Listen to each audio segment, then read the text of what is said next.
ओम शांति। 7 अप्रैल 1983 की अव्यक्त वाणी का टॉपिक है माताओं के प्रति अव्यक्त बाप दादा के 2 अनमोल बोल।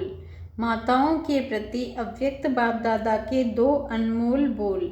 हलचल से परे ले जाने वाले निश्चय बुद्धि आत्माओं के प्रति शिव बाबा बोले, आज विशेष निमित्त बनी हुई डबल सेवाधारी बाप दादा की स्नेही माताओं को विशेष 2 बोल सुना रहे हैं, जो सदा बाप के शिक्षा की सौगात साथ रखना। 1. सदा लौकिक में अलौकिक स्मृति। सदा लौकिक में अलौकिक स्मृति, सदा सेवाधारी की स्मृति, सदा ट्रस्टीपन की स्मृति, सर्व प्रति आत्मिक भाव से शुभ कल्याण की भावना श्रेष्ठ बनाने की शुभ भावना। जैसे अन्य आत्माओं को सेवा की भावना से देखते हो, बोलते हो, वैसे निमित्त बने हुए लौकिक परिवार की आत्माओं को भी उसी प्रमाण चलाते रहो। हद में नहीं आओ, मेरा बच्चा, मेरा पति, इसका कल्याण हो, सर्व का कल्याण हो। अगर मेरापन है तो आत्मिक दृष्टि कल्याण की दृष्टि दे नहीं सकेंगे। मेजॉरिटी बाप दादा के आगे यही अपनी आश रखते हैं, बच्चा बदल जाए, पति साथ दे, घर वाले साथी बने, लेकिन सिर्फ उन आत्माओं को अपना समझ आश क्यों रखते हो? लेकिन सिर्फ उन आत्माओं को अपना समझ यह आश क्यों रखते हो? इस हद की दीवार के कारण आपकी शुभ भावना कल्याण की शुभ इच्छा उन आत्माओं तक पहुँचती नहीं। इसलिए संकल्प भल अच्छा है, लेकिन साधन यथार्थ नहीं तो रिजल्ट कैसे निकले? इसलिए यह कंप्लेंट चलती रहती है, यह शिकायत चलती रहती है। तो सदा बेहद की आत्मिक दृष्टि, भाई भाई के संबंध की वृत्ति से किसी भी आत्मा के प्रति शुभ भावना रखने का फल जरूर प्राप्त होता है। इसलिए पुरुषार्थ से थको नहीं, बहुत मेहनत की है वह यह तो कभी बदलना ही नहीं है। ऐसे दिल शिकस्त भी नहीं बनो, निश्चय बुद्धि हो, मेरेपन के संबंध से न्यारे हो, चलते चलो। कोई आत्माओं का ईश्वरीय वर्षा लेने के लिए भक्ति का हिसाब चुकतू होने में थोड़ा समय लगता है, इसलिए धीरज धर, साक्षीपन की स्थिति में स्थित हो, निराश ना हो, शांति और शक्ति का सहयोग आत्माओं को देते रहो। ऐसी स्थिति में स्थित रहकर लौकिक में अलौकिक भावना रखने वाले डबल सेवाधारी ट्रस्टी बच्चों का महत्व बहुत बड़ा है। अपने महत्व को जानो तो 2 बोल क्या याद रखेंगे? नष्टो मोहा, बेहद संबंध के स्मृति स्वरूप, और दूसरा बाप की हूँ, और दूसरा है बाप की हूँ। बाप सदा साथी है, बाप के साथ सर्व संबंध निभाने हैं, यह तो याद पड़ सकेगा ना। बस यही 2 बातें विशेष याद रखना। हर एक यही समझे कि बाप दादा हर एक शक्ति व पांडव से यह पर्सनल बात कर रहे हैं। सभी सोचते हो ना कि मेरे लिए पर्सनल क्या है। सभा में होते भी बाप दादा सभी प्रवृत्ति वालों से विशेष पर्सनल बोल रहे हैं, पब्लिक में भी प्राइवेट बोल रहे हैं। समझा? एक एक बच्चे को 1-2 से ज़्यादा प्यार दे रहे हैं, इसलिए ही आते हो ना। प्यार मिले, सौगात मिले, इससे ही रिफ्रेश होते हो ना। प्यार के सागर हर एक स्नेही आत्मा को स्नेह की खान दे रहे हैं, जो कभी ख़त्म ही नहीं हो। और कुछ रह गया क्या? मिलना, बोलना और लेना, यही चाहते हो ना। अच्छा, ऐसे सर्व हद के संबंध से न्यारे, सदा प्रभु प्यार के पात्र, नष्टो मोहा, विश्व कल्याण के स्मृति स्वरूप, सदा निश्चय बुद्धि विजयी, हलचल से परे अचल रहने वाले, ऐसी श्रेष्ठ आत्माओं के प्रति बाप दादा का याद, प्यार और नमस्ते। और प्यारे प्यारे रूहानी बाप दादा को हम रूहानी बच्चों का भी दिल से याद, प्यार और नमस्ते। शुक्रिया बाबा, शुक्रिया। पार्टियों के साथ अलग अलग ग्रुप से मुलाकात। बाप के बधाई का पात्र बनने के लिए माया को विदाई दो। बाप के बधाई का पात्र बनने के लिए माया को विदाई दो। सदा अपने को बाप के साथी अनुभव करते हो। जिसका साथी सर्वशक्तिमान बाप है, उसको सदा ही सर्व प्राप्तियाँ हैं। उसके सामने कभी भी किसी प्रकार की माया नहीं आ सकती। माया को विदाई दे दी है। कभी माया की मेहमानी तो नहीं करते। जो माया को विदाई देने वाले हैं उन्हों को बाप दादा द्वारा हर कदम में बधाई मिलती है।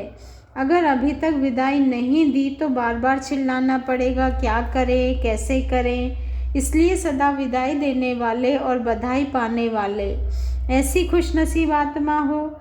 हर कदम बाप साथ है तो बधाई भी साथ है। सदा इसी स्मृति में रहो कि स्वयं भगवान हम आत्माओं को बधाई देते हैं। जो सोचा नहीं था वह पा लिया। बाप को पाया, सब कुछ पाया, सर्व प्राप्ति स्वरूप हो गए। सदा इसी भाग्य को याद करो। आगे टॉपिक है, अनेक मेरा मेला बना देता और एक मेरा मेलापन समाप्त कर देता। बाबा ने बताया है कि अनेक मेरा मेला बना देता और एक मेरा मेलापन समाप्त कर देता। सभी एक बाप के स्नेह में समाये हुए रहते हो। जैसे सागर में समा जाते हैं ऐसे बाप के स्नेह में सदा समाये हुए। जो सदा स्नेह में समाये रहते हैं उनको दुनिया की किसी भी बात की सुध-बुध नहीं रहती। स्नेह में समाये होने के कारण सब बातों से सहज ही परे हो जाते हैं। मेहनत नहीं करनी पड़ती। भक्तों के लिए कहते हैं यह तो खोए हुए रहते हैं, लेकिन बच्चे तो सदा प्रेम में डूबे हुए रहते हैं। लेकिन बच्चे तो सदा प्रेम में डूबे हुए रहते हैं। उन्हें दुनिया की स्मृति नहीं। घर मेरा, बच्चा मेरा, यह चीज़ मेरी, ये मेरा मेरा ख़त्म। बस एक बाप मेरा और मेरा सब ख़त्म। और मेरा मेला बना देता है। एक बाप मेरा तो मेलापन समाप्त हो जाता है। आगे है, बाप को जानना ही सबसे बड़ी विशेषता है। बाबा ने बताया कि बाप को जानना ही सबसे बड़ी विशेषता है। बाप को हर एक बच्चा अति प्यारा है। सब श्रेष्ठ ते श्रेष्ठ हो, चाहे गरीब हो, चाहे साहूकार हो, चाहे पढ़े लिखे हो, चाहे अनपढ़, सब एक दो से अधिक प्यारे हैं। बाप के लिए सभी विशेष आत्माएं हैं। कौन सी विशेषता है सभी में? बाप को जानने की विशेषता है। जो बड़े बड़े ऋषि मुनि नहीं जान सके वह आपने जान लिया, पा लिया। वह बेचारे तो नेति नेति करके चले गए, आपने सब कुछ जान लिया। तो बाप दादा ऐसी विशेष आत्माओं को रोज याद प्यार देते हैं, रोज मिलन मनाते हैं। अमृत वेले का समय खास बच्चों के लिए है। भक्तों की लाइन पीछे, बच्चों की पहले।